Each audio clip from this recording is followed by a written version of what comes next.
আজকে আমরা যে জিনিসটা পড়বো, আমরা লাস্ট দিন অ্যালগরিদম আর ফ্লোচার্ট পড়ছিলাম। আমরা জাস্ট শুরু করেছিলাম অ্যালগরিদম ফ্লোচার্ট। আমরা বাকি অংশটা আজকে পড়বো। তো গত দিনের যে দ্বিতীয় অংশটা ছিল, দ্বিতীয় অংশে ক্লাস হয়েছিল সেটা আমি তোমাদের দেইনি, কারণ তখন নেটে সমস্যা হচ্ছিল, তাই আর কি ওই অংশটা আমি দেইনি। আজকে আমরা ওই অংশটা পড়বো।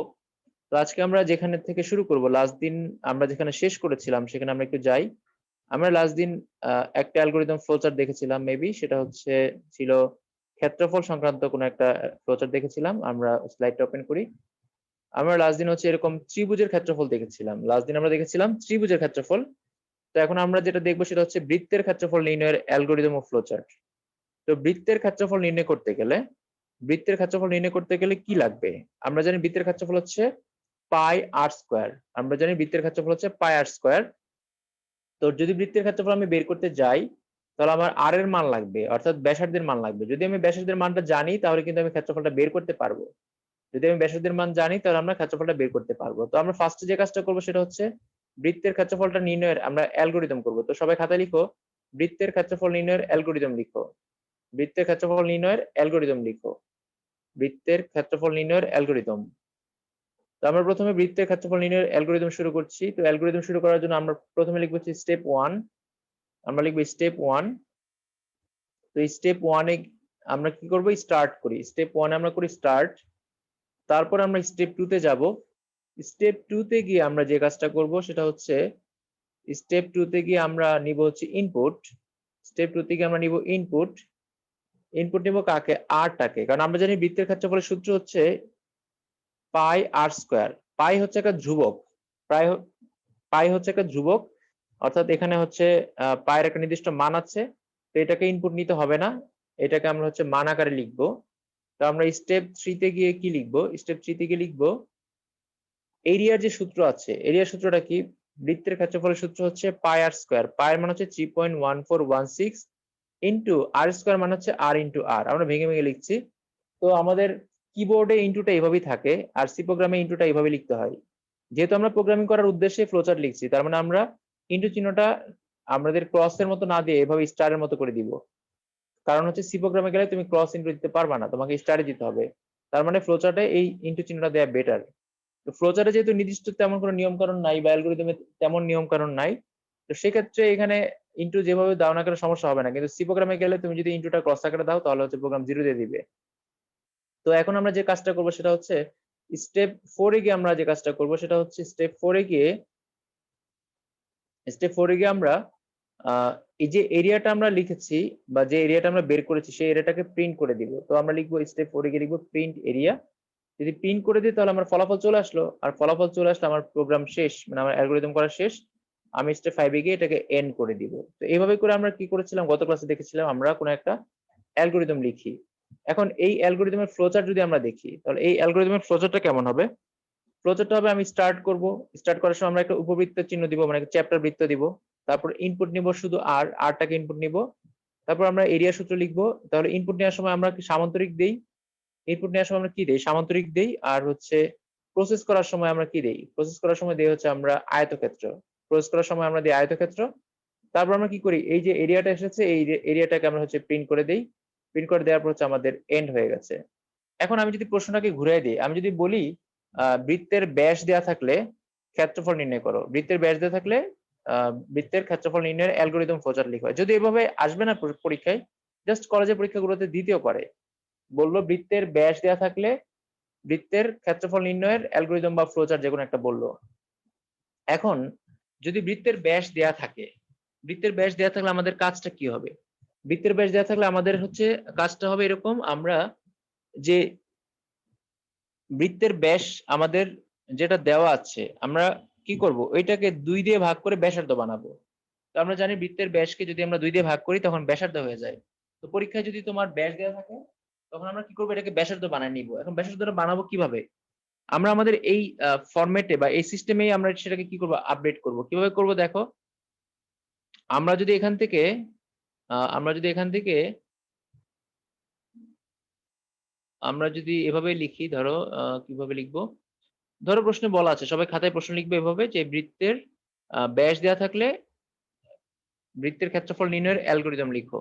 বৃত্তের ব্যাস দেওয়া থাকলে বৃত্তের ক্ষেত্রফল নির্ণয়ের অ্যালগরিদম লিখো। তো আমরা তখন কি করব, স্টার্ট করব স্টেপ 1 এ গিয়ে, যদি আমরা অ্যালগরিদমটা লিখি, অ্যালগরিদমটা লিখতে পারলে হচ্ছে আমরা ফ্লোচার্টটাও লিখতে পারবো। তো স্টেপ 1 এ গিয়ে আমি স্টার্ট লিখলাম, তারপর হচ্ছে আমি স্টেপ 2, স্টেপ 3 এভাবে করে লিখবো।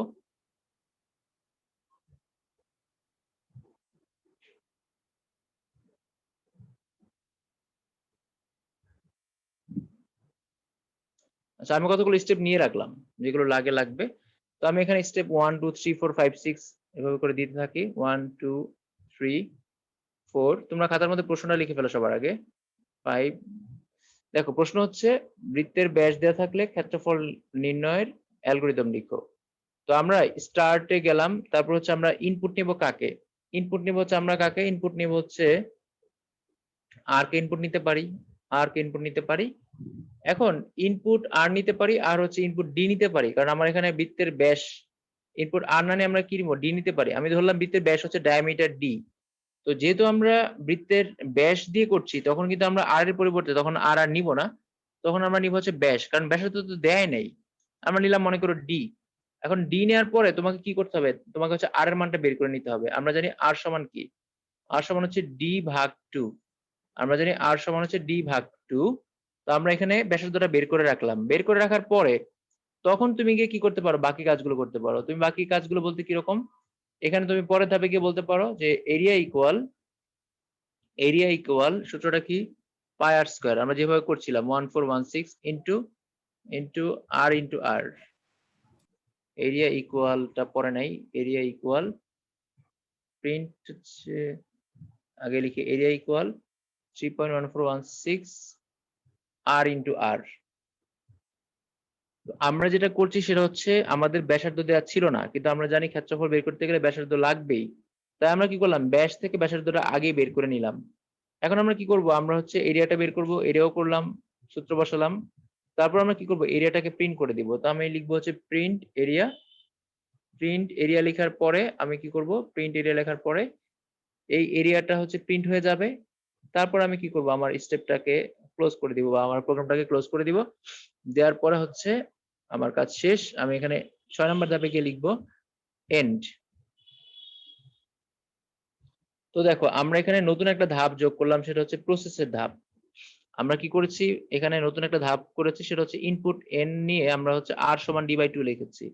তো যদি এভাবে করে আমরা প্রোগ্রামটা করি, যদি বৃত্তের ব্যাসার্ধ না দিয়ে যদি ক্ষেত্রফল বের করতে বলে, যদি দেয়া থাকে হচ্ছে ব্যাস, তখন আমরা অ্যালগরিদমটা এইভাবে লিখবো। তখন ফ্লোচার্টটা চেঞ্জ হবে কি, ফ্লোচার্টটা চেঞ্জ হবে, আমরা যেখানে প্রসেস করেছি চাইলে তুমি কাজটা এখানে একসাথে করতে পারো, চাইলে আলাদা করতে পারো। যেমন তুমি এভাবে করে লিখতে পারো যে এখানের যে ঘরটা আছে, এই ঘরের মধ্যে তুমি এটা লিখতে পারো একসাথে, চাইলে একসাথে লিখতে পারো, চাইলে আলাদা করতে পারো। তুমি চাইলে একসাথে লিখতে পারো আর সমান d by 2 area equal 3.1416 into r square. আর তুমি চাইলে হচ্ছে এখানে এই যে বক্সটা, এই বক্সের ভিতরে তুমি এটা লিখতে পারো, এই কথাগুলো লিখতে পারো, ডিরেক্ট এই কাজটা করতে পারো। অথবা আরেকটা উপায় আছে, তুমি চাইলে আলাদা করে দুইটা বক্স নিতে পারো। এখানে একটা বক্স তো দেয়া আছে, অথবা তুমি যদি যদি দুইটাকে এক বক্সে না লিখে আলাদা লিখো তাহলে ভালো দেখা যায়। তুমি চাইলে এখানে নতুন একটা বক্স এড করতে পারো, এই যে এখানে এর মাঝখানে একটা বক্স এড করতে পারো। এই বক্স এড করে সেটা হচ্ছে অবশ্যই আয়তক্ষেত্র হবে। কেন আয়তক্ষেত্র হবে, কারণ আমরা জানি হচ্ছে যে প্রসেস গুলো সেগুলো আয়তক্ষেত্র হয়।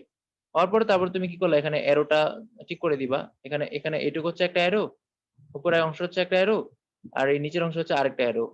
এই অ্যারোর মধ্যে তুমি কি দিবা, এই অ্যারোর মধ্যে হচ্ছে যদি যদি তুমি হচ্ছে আলাদা আলাদা লাইনে ভাগ করো, এরিয়াটাকে এক লাইনে নাও, তখন তুমি এই বক্সের মধ্যে শুধু এই ডি সমান আর সমান ডি বাই 2 শুধু এইটুকু লিখবা, আর সমান ডি বাই 2 এইটুকু লিখবা। তো আমরা এখান থেকে যেটা বুঝতে পারলাম সেটা হচ্ছে যে কোনো ধরনের ইনপুট দেওয়া থাকলে ক্ষেত্রফলটা বের করা যাবে। তার জন্য হচ্ছে আমাকে জানতে হবে ওই ওই সূত্রটা কি, সূত্রটা জানা থাকলে কিন্তু তুমি এটা বের করতে পারবা। তো আমরা যে গত ক্লাসে ত্রিভুজের ক্ষেত্রফল বের করেছিলাম, তো সেটাকে কিন্তু আমরা এভাবে করতে পারি, আমি এখন দেখাচ্ছি। তো এখানে যে প্রশ্নটা ছিল বৃত্তের ব্যাস দেওয়া থাকলে ক্ষেত্রফল নির্ণয়, আমরা ব্যাস থেকে আগে ব্যাসার্ধটা বের করে নিব, তারপর হচ্ছে ক্ষেত্রফলটা বের করব। এখন দেখো যদি আমরা গত ক্লাসের যে প্রশ্নটা ছিল সেটাকে যদি একটু মডিফাই করি, আমাদের প্রশ্নে বলা হয়েছিল ত্রিভুজের ক্ষেত্রফল নির্ণয়ের অ্যালগরিদম লিখো, ত্রিভুজের ক্ষেত্রফল নির্ণয়ের অ্যালগরিদম। তো ত্রিভুজের ক্ষেত্রফল নির্ণয়ের সূত্র হচ্ছে হাফ ইন্টু ভূমি ইন্টু উচ্চতা। ত্রিভুজের ক্ষেত্রফল কিন্তু আরো অনেকভাবে করা যায়। ত্রিভুজের ক্ষেত্রফল কিন্তু আরো অনেকভাবে করা যায়। সেটা কি? যদি ৩ টা বাহু দেয়া থাকে, ধরো তোমার কাছে প্রশ্ন করলো ৩ বাহু দেয়া থাকলে ত্রিভুজের ক্ষেত্রফল নির্ণয়ের অ্যালগরিদম লিখো। বলা হলো ৩ বাহু দেয়া থাকলে ত্রিভুজের ক্ষেত্রফল নির্ণয়ের অ্যালগরিদম লিখো, বা ৩ বাহু দেয়া থাকলে ত্রিভুজের ক্ষেত্রফল নির্ণয়ের ফ্লোচার্ট করো। তো এটা তোমাদের অ্যাসাইনমেন্ট থাকবে। অ্যাসাইনমেন্টটা আমাকে মেসেঞ্জারে পাঠাবা। আমি তোমাদেরকে ধরিয়ে দিচ্ছি অ্যাসাইনমেন্টটা সলভ করার জন্য। তো ৩ বাহু দেয়া থাকলে আমরা জানি ত্রিভুজের ক্ষেত্রফল নির্ণয়ের সূত্র হচ্ছে কি? আ আমরা জানি হচ্ছে অর্ধপরিসীমা দিয়ে করতে হয়। অর্ধপরিসীমা হচ্ছে S ইকুয়াল ছিল a plus b plus c by 2। অনেকে আগের অ্যাসাইনমেন্ট গুলো জমা দাও নাই। যারা পরে জয়েন করেছো এক দুদিন পরে, তারা অ্যাসাইনমেন্ট গুলো জমা দাও নাই। অ্যাসাইনমেন্ট গুলো জমা দেওয়ার লিঙ্ক তোমাদের মেসেঞ্জার গ্রুপটাতে দেয়া আছে। ওইখান থেকে তোমরা কি করবা? অ্যাসাইনমেন্ট গুলো জমা দিয়ে দিবা। আর যদি বুঝতে কোথাও অসুবিধা হয় অ্যাসাইনমেন্ট জমা দেওয়ার ক্ষেত্রে আমাকে বললেই হবে, আমি হেল্প করবো, কোনো সমস্যা নাই। আমি সূত্রটা লিখি, তারপর তোমরা একটু দেখো। তোমরা এই সূত্রটার সাথে পরিচিত, 9 এটা তোমরা পড়েছো। s into s minus a, s minus b, s minus b, তারপর হচ্ছে s minus c।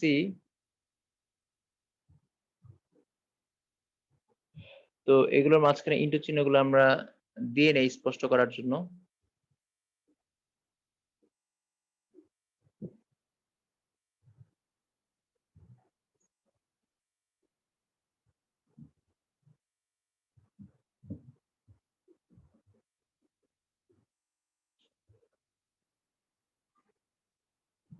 তো তোমাদের মনে আছে যে আমরা যখন ত্রিভুজের ক্ষেত্রফল বের করেছিলাম, তখন আমরা এই সূত্র দিয়ে ত্রিভুজের ক্ষেত্রফল বের করেছিলাম।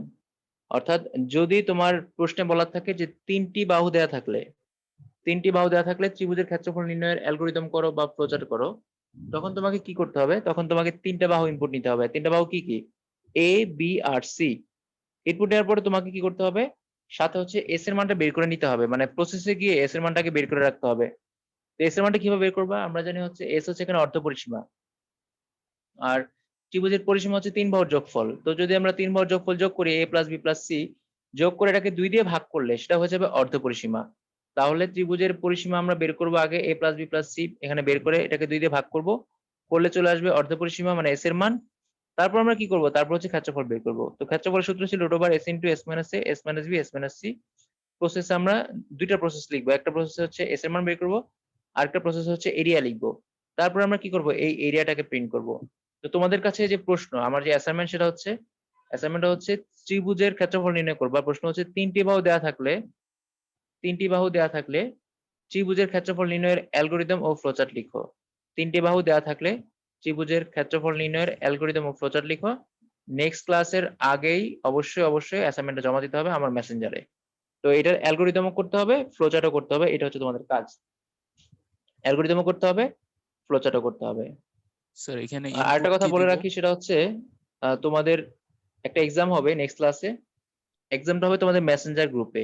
এমনি তোমাদের মেসেঞ্জার গ্রুপে এক্সাম হবে, আবার সামনে দেখবা যে গুগল ফর্মে এক্সাম হবে। তো এই প্রথম এক্সামটা হচ্ছে তোমাদের মেসেঞ্জার গ্রুপে হবে। আমি তোমাদের প্রশ্ন মেসেঞ্জার গ্রুপে দিব, অথবা আমি তোমাদের ইনবক্সে দিব, আমাকে সলভ করে জমা দিতে হবে। নেক্সট এক্সামটা হচ্ছে আজকে কি বার জন্য? আজকে হচ্ছে সোমবার। তো নেক্সট এক্সাম হচ্ছে বুধবারে। অর্থাৎ নেক্সট দিন তোমাদের এক্সাম থাকবে। নেক্সট দিন যেদিন এক্সাম থাকবে সেদিন ক্লাস থাকবে না। প্রিপারেশনের জন্য আর কি, তোমাদের ওই দিন ক্লাস হবে না, ওই দিন তোমরা পড়াশোনা করবা। এক্সামটা হচ্ছে বিকালেও দিতে পারো, রাতেও দিতে পারো। তো আমার মনে হয় রাতে দেওয়া বেটার, তোমরা সারাদিন পড়তে পারবা।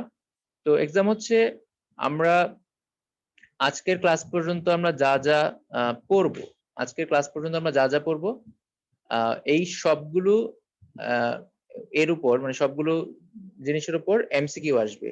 আজকের ক্লাস পর্যন্ত আমরা যা যা পড়বো সবগুলো জিনিসের উপর এমসিকিউ আসবে, শুধু এমসিকিউ এক্সাম হবে। ঠিক আছে? অপশন থাকবে। প্রশ্ন কয়টা হবে সেটা আমি করার সময় মানে বুঝবো, হয় 10টা হতে পারে, হয় 15টা হতে পারে, আরো বেশি হতে পারে। তো তোমরা ধরে নেবা যে 15টার মতো এমসিকিউ হতে পারে। তো তোমরা হচ্ছে 15টা এমসিকিউ অ্যান্সার করতে হবে তোমাদেরকে। তার জন্য হচ্ছে আজকের ক্লাস পর্যন্ত যা যা আছে সেই পড়াগুলো তোমরা হচ্ছে পড়ে নিবা। তো তোমাদের আজকে একটা অ্যাসাইনমেন্টও দিয়েছি, কিন্তু একটা অ্যাসাইনমেন্টও দিয়েছি, আর সাথে হচ্ছে নেক্সট দিন এক্সাম হবে, এটা মাথায় রাখতে হবে। এরপর আমরা যে কাজটা করবো, এখন আমরা গতদিন ত্রিভুজ দেখেছিলাম, আজকে আমরা বৃত্ত দেখলাম। তো এরপর বৃত্তের পরে আরো অনেক কিছু আছে, সেগুলো আমরা দেখবো। তো এখন আমরা দেখি আমাদের এরপরে কি আছে। তো আমরা এখন আয়তক্ষেত্রের ক্ষেত্রফল, এটা একেবারে সিম্পল। আয়তক্ষেত্রের ক্ষেত্রফল বের করে কিভাবে? দৈর্ঘ্য ইনটু প্রস্থ দিয়ে। যদি আমরা দৈর্ঘ্য আর প্রস্থ জানি তাহলে হচ্ছে আয়তক্ষেত্রের ক্ষেত্রফল বের করতে পারবো, একেবারে সিম্পল। ধরো আমি লিখলাম আয়তক্ষেত্রের ক্ষেত্রফল বের করার অ্যালগরিদম ও ফ্লোচার্ট। ফ্লোচার্টটা পারলে আমরা অ্যালগরিদমটা পারবো। তো আমরা যদি হচ্ছে ইনপুট নিয়ে নিই দৈর্ঘ্য আর প্রস্থ, এখন দৈর্ঘ্য নিলাম হচ্ছে লেন্থ এল ধরলাম আর প্রস্থ ধরলাম বি। তো এখানে তুমি চাইলে এ বি ধরতে পারো, মানে যেহেতু ভেরিয়েবলের নাম তুমি এক্স ওয়াই ধরতে পারো, এ বি ধরতে পারো। তবে যেটার জন্য যে নাম প্রপার নামটা ধরতে পারলে ভালো, না ধরলে কোনো সমস্যা নাই, নাম্বার কাটবে না। তো আয়তক্ষেত্রের ক্ষেত্রফল নির্ণয়ের সূত্র হচ্ছে দৈর্ঘ্য ইনটু প্রস্থ। তাহলে দৈর্ঘ্য হচ্ছে লেন্থ, প্রস্থ হচ্ছে ব্রেডথ। তাহলে আমরা ইনপুট নিলাম এল আর বি, আর এরিয়াতে লিখলাম দৈর্ঘ্য ইনটু প্রস্থ মানে এল ইনটু বি, তারপরে আমরা প্রিন্ট করলাম কাকে? এরিয়াটাকে প্রিন্ট করে দিলাম। তাহলে এটা হচ্ছে আমরা করলাম ফ্লোচার্ট। অ্যালগরিদমটা একই রকম, স্টার্ট করবা, ইনপুট নিবা এল বি, তারপর হচ্ছে পরের লাইনে লিখবা প্রসেসে area equal L into B, তারপর স্টেপ 4 এ গিয়ে লিখবা প্রিন্ট এরিয়া, তারপর স্টেপ 5 এ গিয়ে এন্ড। তো এইগুলো তোমরা পারবা। এরপরে যেটা আসবে সেটা হচ্ছে আমরা ক্ষেত্রফল, যদি আরো কিছু ক্ষেত্রফলের কথা বলি, ধরো তোমাকে যদি বলি আমি রম্বসের ক্ষেত্রফল নির্ণয়, যদি এটা খুব বেশি আসে না কিন্তু কলেজে পরীক্ষার জন্য তুমি জাস্ট করে রাখতে পারো। রম্বসের ক্ষেত্রফল নির্ণয়ের সূত্র কি? রম্বসের ক্ষেত্রফল নির্ণয়ের সূত্র হচ্ছে হাফ ইন্টু কর্ণদের গুণফল। রম্বসের ক্ষেত্রফল নির্ণয়ের সূত্র হচ্ছে হাফ ইন্টু কর্ণদের গুণফল। তো তুমি ধরলা একটা কর্ণ হচ্ছে D1 আর একটা কর্ণ ধরলা হচ্ছে D2, এইভাবে করে তুমি রম্বসের কর্ণদ্বয় বের করতে পারবা। তো তোমরা হচ্ছে লিখে রাখো রম্বসের, যার মনে নাই আর কি, যে রম্বসের ক্ষেত্রফল এর সূত্র হচ্ছে এরিয়া ইকুয়াল হাফ ইন্টু কর্ণদের গুণফল। তাহলে তোমরা রম্বসের ক্ষেত্রফলটা করে নিবা, এটা একই রকম সব। তারপর যদি আমি বলি সামান্তরিকের ক্ষেত্রফল কি হবে? সামান্তরিক ক্ষেত্রফল তোমরা জানো, সামান্তরিক ক্ষেত্রফল হচ্ছে ভূমি ইন্টু উচ্চতা মানে বি ইন্টু এইচ। সামান্তরিক ক্ষেত্রফল হচ্ছে বি ইন্টু এইচ মানে ভূমি ইন্টু উচ্চতা। তাহলে বি আর এইচ ইনপুট নিবা, তারপর হচ্ছে লিখবা area equal B into H, print হচ্ছে এরিয়া। তো সামান্তরিক ক্ষেত্রফল হচ্ছে ভূমি ইন্টু উচ্চতা, রম্বসের ক্ষেত্রফল হচ্ছে হাফ ইন্টু কর্ণদের গুণফল, রম্ব সামান্তরিক হয়ে গেল। ট্রাপিজিয়াম যদি বের করতে চাও, ট্রাপিজিয়াম লাগবেই না, তারপরে জাস্ট যদি মনে করতে চাও, ট্রাপিজিয়ামের ক্ষেত্রফল ছিল হাফ ইন্টু এ প্লাস বি ইন্টু এইচ, অর্থাৎ হাফ ইন্টু সমান্তরাল বাহুদের যোগফল ইন্টু হচ্ছে উচ্চতা, হাফ ইন্টু এ প্লাস বি ইন্টু এইচ। ওটা ছিল ট্রাপিজিয়ামের ক্ষেত্রফল। কি ছিল? এরিয়া ইকুয়াল হাফ ইন্টু এ প্লাস বি ইন্টু এইচ। তো এ প্লাস বি ইন্টু এইচ লিখবো আমরা এরিয়া ইকুয়াল হাফ ইন্টু এ প্লাস বি ইন্টু এইচ। এ হচ্ছে সমান্তরাল বাহু দুইটা, মানে এ আর বি হচ্ছে সমান্তরাল বাহু দুইটা, আর এইচ হচ্ছে তাদের উচ্চতা বা লম্ব দূরত্ব। তো এইভাবে করে তুমি চাইলে বেশ করে হচ্ছে সামান্তরিক আর রম্বসটা, এটা একটু ইম্পর্টেন্ট পরীক্ষার জন্য, মোটামুটি ইম্পর্টেন্ট, এটা একটু পড়ে নিও। তো বোর্ড পরীক্ষায় যেগুলো আসে ক্ষেত্রফল থেকে সেটা হচ্ছে হয় ত্রিভুজ নাহলে বৃত্ত অথবা হচ্ছে আয়তক্ষেত্র, ঠিক আছে? তো বোর্ড পরীক্ষায় ত্রিভুজ, বৃত্ত, আয়তক্ষেত্র এগুলো থেকে আসতে পারে প্রশ্ন। তো তোমরা সেটা দেখে নিবা। তো সামুদ্রিক রম্বসটা পড়বা। এখন যদি আমি বলি বর্গক্ষেত্রের ক্ষেত্রফল তাহলে কি হবে? বর্গক্ষেত্রের ক্ষেত্রফলটা কি হবে? তো আমরা বর্গক্ষেত্রের ক্ষেত্রফল জানি হচ্ছে বাহু স্কয়ার। তো আমরা লিখবো এইভাবে এরিয়া ইকুয়াল এ ইন্টু এ। বর্গক্ষেত্রের ক্ষেত্রফল কি হবে? এ ইন্টু এ। যদি বর্গক্ষেত্র বলা হয় তাহলে তুমি একটা ইনপুট নিবা এ, তারপর হচ্ছে কি করবো? বর্গক্ষেত্রের ক্ষেত্রফল বের করবা। যেমন এখানে আমরা এটা করেছি, দেখো বর্গক্ষেত্রের ক্ষেত্রফল আমরা বের করেছি, যে বর্গক্ষেত্রের ক্ষেত্রফল নির্ণয়ের অ্যালগরিদম ও ফ্লোচার্ট। আমরা এখানে ফ্লোচার্টটা করেছি, স্টার্ট করেছি, ইনপুট নিয়েছি এ, এ হচ্ছে একটা মান, তারপর এরিয়া করেছি এ ইন্টু এ। এ ইন্টু এ মানে হচ্ছে বাহু স্কয়ার, মানে এ ইন্টু এ মানে হচ্ছে এ স্কয়ার বা বাহু স্কয়ার, প্রিন্ট করে দিয়েছি এরিয়াটাকে। এখন এই ইনভার্টেড কমা এখানে দিলেও হবে না দিলেও হবে, এগুলো মানে কোনো বিষয় না, প্রিন্ট এরিয়া লিখলে হবে। চাইলে তুমি ইনভার্টেড কমা দিতে পারো, মানে আগের যে ফ্লোচার গুলো আমরা করেছি সেক্ষেত্রে এটা সেম বলতে পারো, যে তোমার যদি দরকার হয় তুমি ইনভার্টেড কমা দিতে পারো, না দিলেও কোনো সমস্যা নাই। তো অ্যালগরিদম ফ্লোচার এগুলোর জন্য আলাদা করে তেমন কোনো কিছু চিন্তা করার কিছু নাই, এগুলো আমরা যেভাবে লিখবো না কেন নাম্বার দিবে। আমাদের সি প্রোগ্রামে গিয়ে হচ্ছে সেন্সিটিভ হইতে হবে, ওখানে ছোটখাটো যে বিষয়গুলো সেগুলো খেয়াল করতে হবে যেন কোথাও ভুল হয়ে না যায়। তো আমরা বর্গক্ষেত্রের ক্ষেত্রফল দেখলাম, ত্রিভুজ দেখলাম, তারপর হচ্ছে বৃত্ত দেখলাম। হ্যাঁ, এখন আমরা যে ধরনের কাজগুলো করব সেগুলো হচ্ছে রূপান্তর। আমরা এখন দেখব একটা রাশি থেকে আরেকটা রাশিতে কিভাবে কনভার্ট করতে হয়। তো ফার্স্টে আমরা যে কাজটা করবো সেটা হচ্ছে সেন্টিমিটারকে ইঞ্চিতে প্রকাশ করব, মানে কনভার্ট করা। এখন কনভার্ট করার জন্য আমার ফর্মুলা জানতে হবে যে কিভাবে সেন্টিমিটারকে ইঞ্চিতে কনভার্ট করতে হয়। যেমন কোন একটা মানকে যদি সেন্টিমিটারে থাকে সেটাকে 2.54 দিয়ে ভাগ করলে ইঞ্চিতে চলে যায়। কোন একটা মানকে যদি আমরা 2.54 দিয়ে ভাগ করি তাহলে সেটা কি হয়ে যাবে? ইঞ্চিতে চলে যাবে। তাহলে আমরা কি করব? প্রথমে স্টার্ট করব, আমরা স্টার্ট করব। তো স্টার্ট করার পরে আমরা ইনপুট নিব কাকে? প্রশ্নে বলা আছে সেন্টিমিটার থেকে ইঞ্চি। যদি সেন্টিমিটার থেকে ইঞ্চিতে বলে তাহলে সেন্টিমিটার ইনপুট নিতে হবে, ইঞ্চি হচ্ছে আমাদের আউটপুট আসবে। আমাদের ইনপুট হবে সেন্টিমিটার। তাহলে আমরা প্রথমে করব স্টার্ট, তারপর আমরা লিখব ইনপুট, লিখব সেন্টিমিটার। সেন্টিমিটারকে আমি সিএম লিখছি, তো তুমি যে কোনো ভেরিয়েবল ধরতে পারো, আমি সিএম ধরলাম, তুমি চাইলে সিএমও ধরতে পারো। তো আমি লিখবো ইনপুট সেন্টিমিটার, মানে সেন্টিমিটার মানটা আমি ইনপুট নিব। নেওয়ার পরে প্রসেসে গিয়ে আমি কি করবো, প্রসেসে গিয়ে হচ্ছে আমি কি করব যে সেন্টিমিটার যেটা আমার দেওয়া আছে সেটাকে যদি আমি 2.54 দিয়ে ভাগ করি তাহলে কিন্তু ইঞ্চির মান চলে আসবে। সেন্টিমিটারকে 2.54 দিয়ে ভাগ করলে কি আসবে, ইঞ্চির মান চলে আসবে। তাহলে ইঞ্চি সমান আসবে সেন্টিমিটার ভাগ 2.54, ইঞ্চি সমান আসবে সেন্টিমিটার ভাগ 2.54। এরপর আমরা কি করব, প্রিন্ট করব ইঞ্চিটাকে, অর্থাৎ সেন্টিমিটারকে 2.54 দিয়ে ভাগ করলে চলে আসবে ইঞ্চির মান। আমরা এখন প্রিন্ট করব ইঞ্চটাকে প্রিন্ট করে দিব, প্রিন্ট করে দিলে আমাদের কাজ শেষ। এখন যদি এটাকে আমরা অ্যালগরিদম লিখতে চাই তাহলে একই রকম স্টেপ 1 এ গিয়ে আমরা স্টার্ট করব, স্টেপ 2 তে গিয়ে আমরা ইনপুট নিব সেন্টিমিটার, স্টেপ 3 তে গিয়ে আমরা প্রসেস করব লিখব ইঞ্চ ইকুয়াল সেন্টিমিটার ভাগ 2.54, আর স্টেপ এরপর স্টেপে গিয়ে আমরা 4 এ গিয়ে লিখব প্রিন্ট ইঞ্চ, তারপরে আমরা এন্ড করে দিব। তাহলে আমরা সেন্টিমিটার থেকে ইঞ্চিতে যদি নিতে চাই তাহলে প্রথমে আমরা সেন্টিমিটারকে ইনপুটে নিব, তারপর সেটাকে প্রসেস করে আউটপুট দিব হচ্ছে ইঞ্চিতে। তার মানে যে কোনো একটা মান যদি তুমি সেন্টিমিটারে ইনপুট নাও সেটাকে হচ্ছে আউটপুটে কনভার্ট করে দিবে, মানে আউটপুট বলতে হচ্ছে ইঞ্চিতে কনভার্ট করে দিব তোমার হচ্ছে এই প্রোগ্রামটা। তাই এই প্রোগ্রামের অ্যালগরিদম ফ্লোচার্ট আমরা দেখলাম। তো তুমি এরকম দেখবা যে অনলাইনে এরকম বিভিন্ন ধরনের ক্যালকুলেটর আছে যেটা হচ্ছে তোমার সেন্টিমিটার থেকে ইঞ্চিতে কনভার্ট করে, ইঞ্চি থেকে সেন্টিমিটার কনভার্ট করে, বিভিন্ন ধরনের ক্যালকুলেটর আছে। আমি তোমাদের এই ধরনের একটা ক্যালকুলেটর দেখাচ্ছি, মানে আমরা কি ধরনের কাজটা করছি সেটা আমি দেখাচ্ছি। যেমন এখানে আমি হচ্ছে গুগল ক্রোমে গেলাম, আমি লিখলাম হচ্ছে ইঞ্চ টু সেন্টিমিটার, আমি লিখলাম ইঞ্চ টু সেন্টিমিটার, এখানে চলে আসছে দেখো ইঞ্চ টু সেন্টিমিটার কনভার্টার। তো আমরা যে কাজটা করলাম, ইঞ্চির একটা মান আমি ইনপুট নিব, ধরো ইঞ্চির মানে তুমি ইনপুট নিবা, ধরো হচ্ছে 10 ইঞ্চি, 10 ইঞ্চি ইনপুট নিলে সেটা হচ্ছে সেন্টিমিটার হয়ে গেল 25.4। আচ্ছা আমরা হচ্ছে আমাদের প্রশ্নটা কি ছিল জানো, আমাদের প্রশ্ন ছিল হচ্ছে সেন্টিমিটার থেকে ইঞ্চি। আচ্ছা প্রশ্ন ছিল হচ্ছে সেন্টিমিটার থেকে ইঞ্চি। তো তুমি যদি এখানে সেন্টিমিটার ইনপুট নাও, ধরো তুমি ইনপুটে নিলে হচ্ছে 10, নেওয়ার পর এটাকে 2.54 দিয়ে ভাগ করে নিয়ে যাবে হচ্ছে ইঞ্চিতে। এখন এই যে ক্যালকুলেটরটা আমরা তৈরি করলাম, এটা আমরা কিভাবে তৈরি করলাম, আমরা হচ্ছে এরকম প্রোগ্রাম করে তারপর এটা তৈরি করেছি। প্রোগ্রামের ভিতরে আমরা এরকম করে আমরা যে অ্যালগরিদম প্রচার করেছি ওরকম করে আমরা একটা প্রোগ্রাম সাজিয়েছি, পরে এটাকে সি বা অন্য পাইথন বা জাভা যে কোনো একটা জায়গায় এটা প্রোগ্রামিং করা হয়েছে। তো মোট কথা হচ্ছে আমরা সেন্টিমিটার ইনপুট দিলে এটা ইঞ্চিতে কনভার্ট করতে পারবে, আবার ইঞ্চিতে ইনপুট দিলে সেন্টিমিটারে কনভার্ট করতে পারবে। তো আমরা যদি এখানে সেন্টিমিটারের মান দিই তাহলে আমরা দেখতে পাচ্ছি 1 সেন্টিমিটার হলে 0.393537 সামথিং হয়।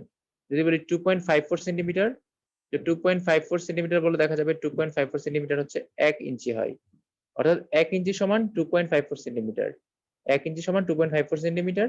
যে কোনো একটা মান তুমি সেন্টিমিটার ইনপুট নিলে সেটা হচ্ছে ইঞ্চিতে কনভার্ট হয়ে যাবে।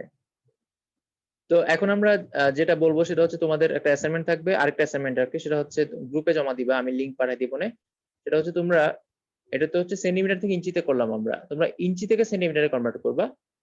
তোমাদের অ্যাসাইনমেন্ট হচ্ছে ইঞ্চি থেকে সেন্টিমিটারে কনভার্ট করবা। তো ইঞ্চি থেকে সেন্টিমিটারে কনভার্ট করার জন্য অ্যালগরিদম লিখবা এবং ফ্লোচার্ট লিখবা। এটা হচ্ছে ফেসবুক গ্রুপে জমা দিবা, আমি তোমাদের লিংক দিয়ে দিব আজকেই ক্লাস শেষে, তোমাদের গ্রুপে বলে দিব, তোমরা ওখানে জমা দিয়ে দিবা। তাহলে তোমাদের কাজ হচ্ছে ইঞ্চি থেকে সেন্টিমিটারে কনভার্ট করার অ্যালগরিদম করবা, ফ্লোচার্ট করবা। তার মানে তোমাকে জানতে হবে যে ইঞ্চিতে কনভার্ট করার, মানে ইঞ্চি থেকে সেন্টিমিটারে কনভার্ট করার সূত্রটা কি।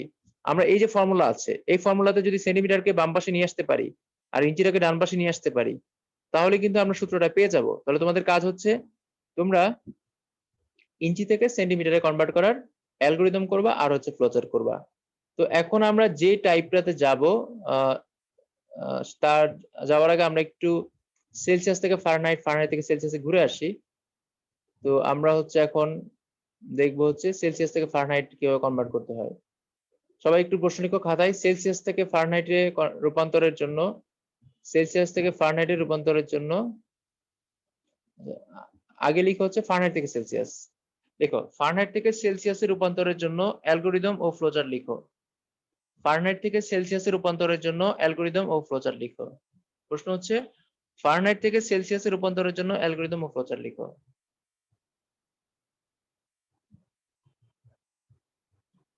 ফারেনহাইট থেকে সেলসিয়াসে রূপান্তরের জন্য অ্যালগরিদম ও ফ্লোচার্ট লিখো।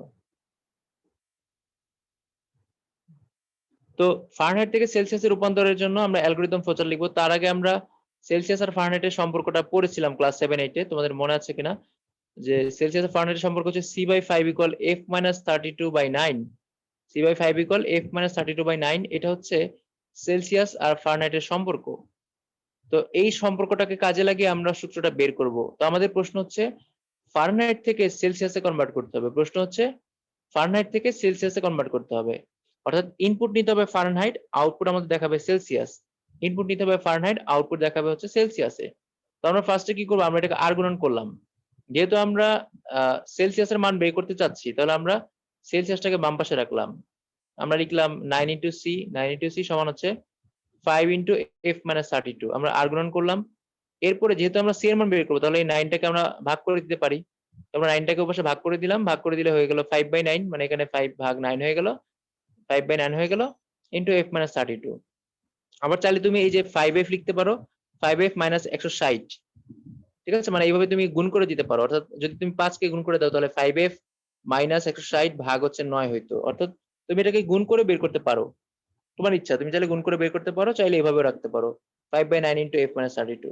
তো কথা হচ্ছে আমাদের টার্গেট হচ্ছে কি, আমাদের টার্গেট হচ্ছে আমরা ফারেনহাইট ইনপুট নিব, আউটপুটে দেখাবে সেলসিয়াস। ইনপুট নিব ফারেনহাইট, আউটপুট দেখাবে সেলসিয়াস। তো আমাদের এইখানে যে ফর্মুলাটা দেখো, আমাদের এই ফর্মুলাতে কিন্তু আমরা ইনপুট নিয়েছি ফারেনহাইট, আউটপুট দেখাচ্ছে হচ্ছে সেলসিয়াসে।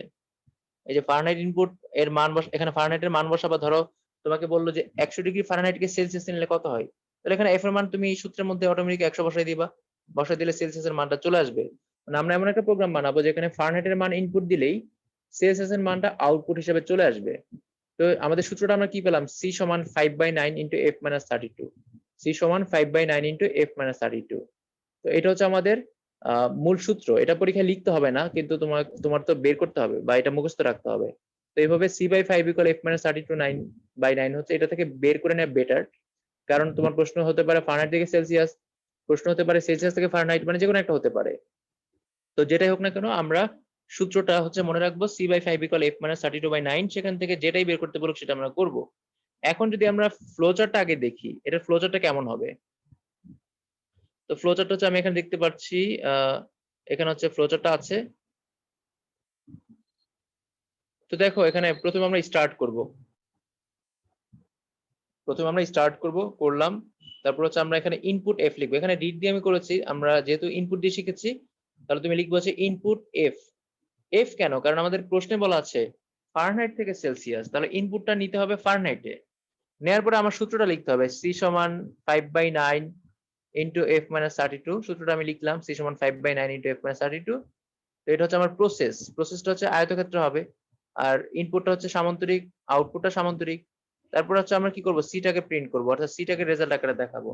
দেখালে আমার হচ্ছে কাজ শেষ। তো আমরা এখানে কি করলাম, আমরা হচ্ছে ইনপুট নিলাম ফারেনহাইট, আউটপুটে দেখালাম হচ্ছে সেলসিয়াস। ইনপুট করলাম ফারেনহাইট, আউটপুটে দেখালাম হচ্ছে সেলসিয়াস।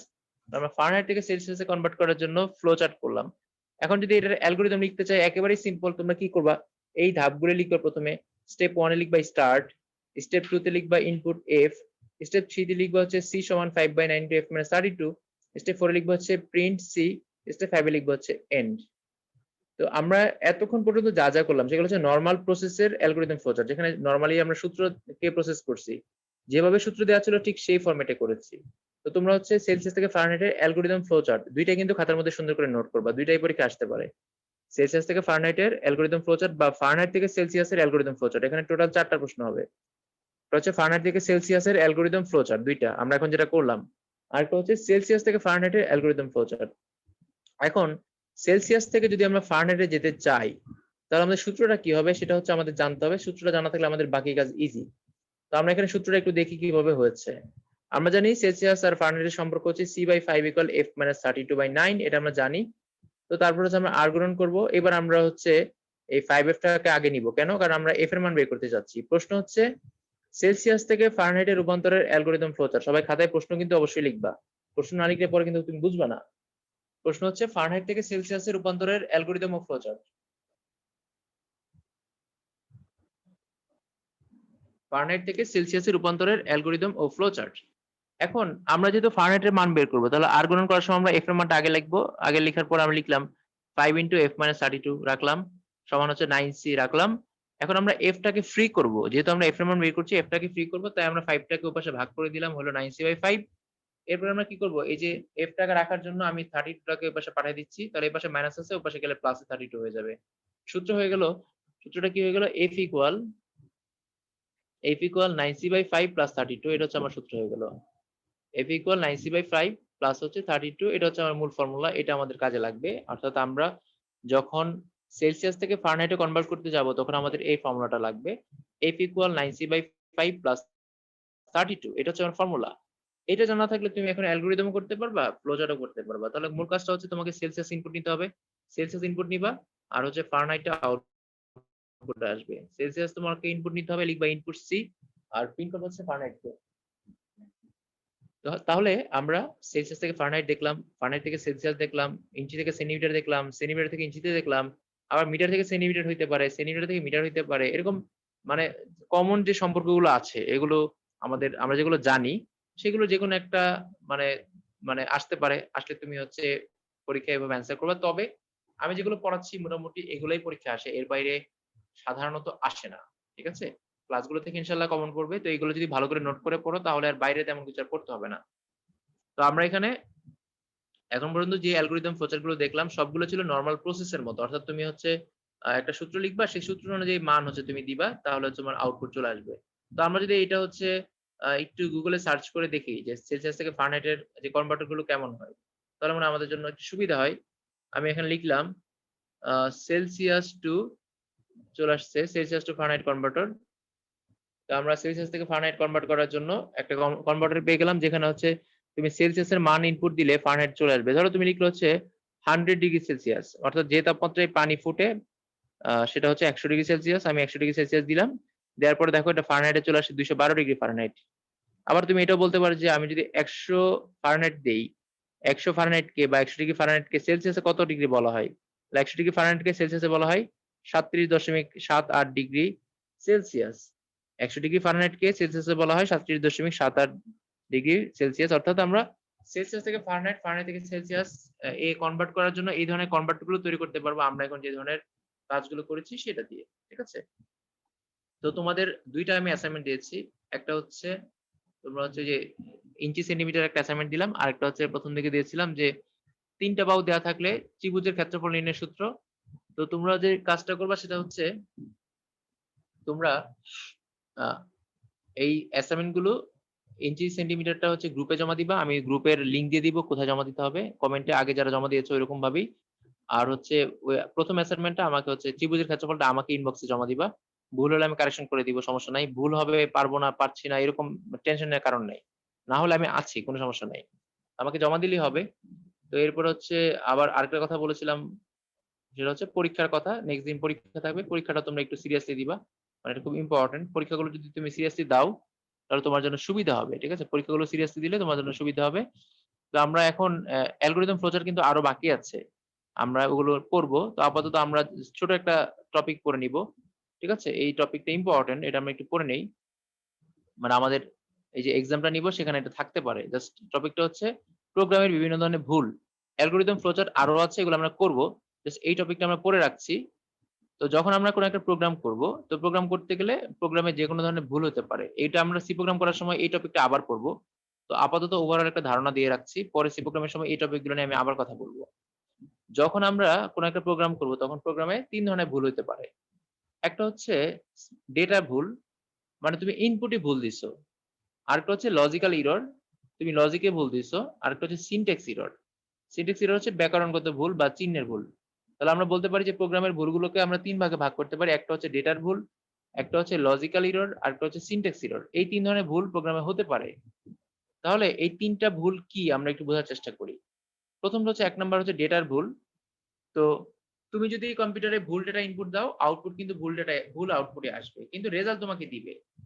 অর্থাৎ কম্পিউটার তোমার ভুলটা ধরতে পারবে না, সে হচ্ছে রেজাল্ট তোমাকে ভুল দিবে। মনে করো তুমি কম্পিউটারে কোন একটা প্রোগ্রামে যোগ করতে গেছো ৫ আর ৩। ৫ আর ৩ যোগ করলে ৮ হয়। কিন্তু তুমি ৫ আর ৩ না দিয়ে ৫ আর ৪ দিয়ে ফেলছো। তো ৫ আর ৪ যোগ করলে কত হবে? ৯ হবে। তার মানে রেজাল্ট আসার কথা ছিল ৮। কিন্তু রেজাল্ট আসবে ৯। কিন্তু রেজাল্ট তো আসবে। অর্থাৎ ডেটার ভুলগুলো হচ্ছে আমরা কোন একটা জায়গায় যদি টাইপিং মিস্টেক করি বা কোন একটা সংখ্যা যদি ইনপুট দিতে ভুল করি, রেজাল্ট আমাকে দেখাবে কিন্তু রেজাল্টটা হবে ভুল রেজাল্ট। যেটা আমার আসার কথা ছিল সেটা আসবে না। তার মানে ডেটা ভুল হলে রেজাল্ট দেখাবে। পরেরটা হচ্ছে লজিক্যাল ভুল। এই লজিক্যাল ভুল হলেও তোমাকে রেজাল্ট দেখাবে। ধরো তুমি হচ্ছে ২ টা সংখ্যা যোগ করছো বা ২ টা সংখ্যা বিয়োগ করছো। তুমি যোগের পরিবর্তে বিয়োগ চিহ্ন দিয়ে ফেললা বা বিয়োগের পরিবর্তে যোগের চিহ্ন দিয়ে ফেললা বা তুমি গ্রেটার দেন এর পরিবর্তে লেস দেন দিয়ে ফেলা, লেস দেন এর পরিবর্তে গ্রেটার দেন দিয়ে ফেলা, যেটাই দাও না কেন, দেওয়ার পরে কি হবে, তোমার রেজাল্ট কিন্তু একটা আসবে, কিন্তু রেজাল্ট আসবে ভুল রেজাল্ট। আমি বললাম দুইটা সংখ্যার মধ্যে বড় সংখ্যা বের করো, প্রোগ্রামকে বললাম দুইটা সংখ্যার মধ্যে বড় সংখ্যা বের করো। এখন আমি যদি বড় সংখ্যার চিহ্ন না দিয়ে ছোট সংখ্যার চিহ্ন দেই, তার মানে রেজাল্ট কিন্তু আমাকে ছোট সংখ্যাটা দেখাবে, বড় সংখ্যাটা দেখাবে না। আবার আমি যদি প্লাসের পরিবর্তে মাইনাস দিয়ে ফেলি, তাহলে কিন্তু আমাকে প্লাস প্লাস করবে না, আমাকে মাইনাস করে মাইনাস। তো এই যে অঙ্কগুলো আমি যেগুলো দেখাচ্ছি, এগুলো তোমরা ভিডিওটা যখন পরে দেখবা আবার, তখন তোমরা এই অংশগুলো খাতায় নোট করে নিবা, যে লজিক্যাল এররটা কি উদাহরণ সহ নোট করে নিবা। আমি এখানে উদাহরণ সহ লিখে দিয়েছি, এই অংশটা তোমরা নোট করে নিবা। ৩ নাম্বার হচ্ছে সিনট্যাক্স এরর। তো সিনট্যাক্স এরর হচ্ছে প্রোগ্রামের যে ব্যাকরণগত ভুল বা চিহ্নের যে ভুল আছে। যেমন তোমার সি প্রোগ্রামে আমরা দেখবো কোনো একটা জায়গাতে কমার পরিবর্তে যদি আমি সেমিকোলন দেই, বা সেমিকোলনের পরিবর্তে যদি কমা দেই, যেখানে কমা হওয়ার কথা সেখানে কমা দিতে হবে, যেখানে সেমিকোলন হওয়ার কথা সেখানে সেমিকোলন দিতে হবে। তো এই ব্যাকরণগত কোনো ভুল করলে প্রোগ্রাম আমাকে আউটপুট দেখাবে না, প্রোগ্রাম কোনো আউটপুটই দেখাবে না। তো এটা হচ্ছে ব্যতিক্রম একটা ভুল, যেখানে ভুল করলে কোনো রেজাল্টই দেখাবে না। আর আগের গুলো ভুল করলে রেজাল্ট দেখাবে, কিন্তু রেজাল্টটা হচ্ছে ভুল রেজাল্ট দেখাবে, আর এখানে কোনো রেজাল্টই দেখাবে না। তাহলে সিনট্যাক্স এরর এমন একটা ভুল যেখানে হচ্ছে রেজাল্ট কখনোই দেখাবে না যদি তুমি এই ধরনের ভুল করে ফেলো। ভুলগুলো হতে পারে সেমিকোলন, হতে পারে কমা, হইতে পারে কোনো একটা কিওয়ার্ড, অথবা হতে পারে কোনো একটা ফাংশন। ফাংশনটা সি প্রোগ্রামে যেরকম লিখার কথা তুমি সেরকম লিখো নাই। ধরো একটা ফাংশন আছে প্রিন্টএফ, তো প্রিন্টএফ ফাংশনে তুমি হচ্ছে পিটাকে এখানে ছোট হাতের আছে, প্রোগ্রামে ছোট হাতের আছে, তুমি দিয়েছো বড় হাতের। আবার হচ্ছে তুমি চাইলে মনে করো এখানে প্রিন্টএফ এর মাঝখানে আইটা বড় হাতে দিলা, বা মাঝখানে একটা স্পেস দিয়ে ফেললা, এরকম বিভিন্ন ভুল করলা। এই ভুলগুলো হচ্ছে সিনট্যাক্স এরর, যেটা হচ্ছে গ্রামারে আছে, যেটা তোমার প্রোগ্রামের ব্যাকরণে আছে। তুমি যদি প্রোগ্রামের ব্যাকরণের বাইরে যাও, প্রোগ্রামের গ্রামারের বাইরে যাও, তখন যে ভুলগুলো হবে সেগুলো হচ্ছে সিনট্যাক্স এরর। তো আমরা এই ৩ ধরনের ভুল দেখলাম। আজকের ক্লাস পর্যন্ত আমরা যা পড়েছি, তার উপর হচ্ছে এমসিকিউ হবে নেক্সট দিন। তো আজকের ক্লাস পর্যন্ত প্রথম ক্লাস থেকে, মানে একবারে ওরিয়েন্টেশন ক্লাস থেকে শুরু করবা। ওরিয়েন্টেশন ক্লাস থেকে আজকের ক্লাস পর্যন্ত যতগুলো ক্লাস হয়েছে, এই সবগুলো ক্লাস সুন্দর করে দেখবা। তো দেখলে হচ্ছে তোমার আশা করি পরীক্ষার এমসিকিউ গুলো ভালো হবে। তো হচ্ছে কারো যদি কোনো প্রশ্ন থাকে প্রশ্ন করতে পারো। আজকে আমরা এইটুকু পর্যন্ত শেষ করব।